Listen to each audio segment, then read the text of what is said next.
Hello friends नमस्कार बंधुगण आपण स्वागत करुच्ची आज एक नुआ अपडेट को नहीं। फ्रेंड्स देखो आज अपडेट रे जो मैंने ई-श्रम कार्ड रखी से बहुत बड़ा अपडेट अच्छी जहाँकि आम जाना संपूर्ण अपडेट को या पूर्व छोट रिक्वेस्ट जब प्रथम कर आम चैनल देखुं चैनल को सब्सक्राइब कर पाखे घंटे आइकन प्रेस कर नोटिफिकेशन ऑल पर क्लिक करूँ।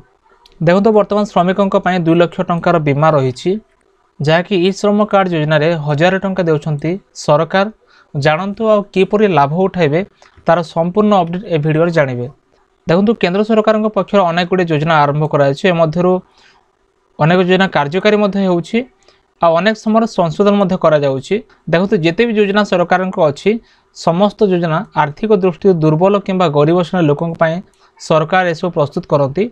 गरीब श्रमिक परिवार केंद्र और राज्य सरकार द्वारा परिचालित जिते योजना गुड़िक अच्छी ई-श्रमिक योजना से भितर गोटे जेपरिक ई-श्रम कार्ड आपण पाखर थिबो आउ एही कार्ड जदि नाही आपण रखिबा निहाती आवश्यक जहाद्वारा कि आर्थिक दृष्टि दुर्बल श्रेणी लोक मैंने यही कार्ड द्वारा लाभ पाइपर आउ या घरे आपण निजे निज मोबाइल साहाय्य तैयारी करें तार वीडियो मु आपन को कहबी।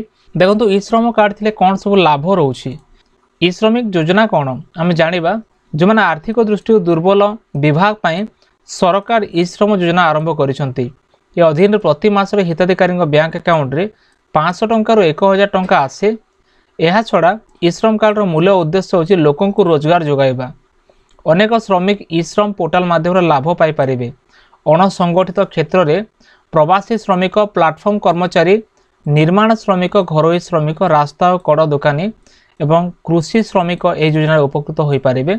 एथपाई आपण जानतु कि कौन सब लाभ रोची। फ्रेंड्स देखो ई-श्रम कार्ड रे 9टी लाभ रोची।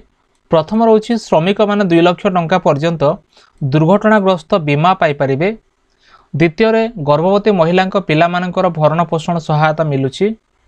दुर्घटना अक्षम हेले 1 लाख टंकार आर्थिक सहायता दि जाउची। भारतर समस्त श्रम योजनार प्रत्यक्ष लाभ मिलूची। प्रति मासरे बैंक अकाउंट को 500 ରୁ 1000 टंकार पेंशन दि जाउची। स्वास्थ्य चिकित्सा पाई आर्थिक सहायता जोगाई दि जाउची। प्रथम गृह निर्माण में सरकारी आर्थिक सहायता दि जाउची। पिलामानकर शिक्षा पाई आर्थिक सहायता जोगाई दि जाउची और समस्त सरकारी योजना सीधा सलख लाभ दि जाउची।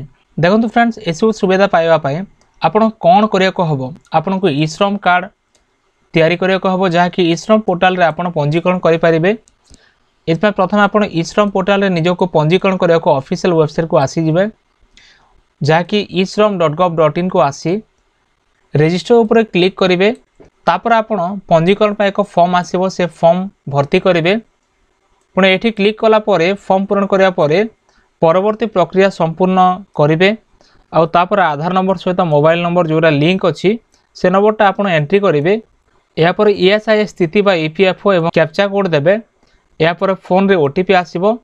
आ देखंतो एभली भाबरे आपनकर पंजीकरण फॉर्म रे पचरा समस्त तथ्य पूरण करिया हबो।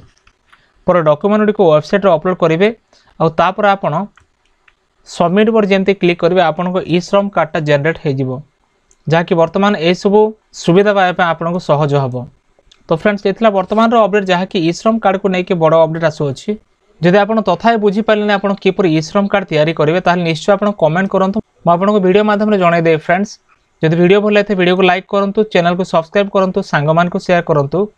एमती लेटेस्ट अपडेट पाई निश्चय टेलीग्राम और व्हाट्सएप ग्रुप रे जॉइन करंतु। देखा आरो को वीडियो रे धन्यवाद।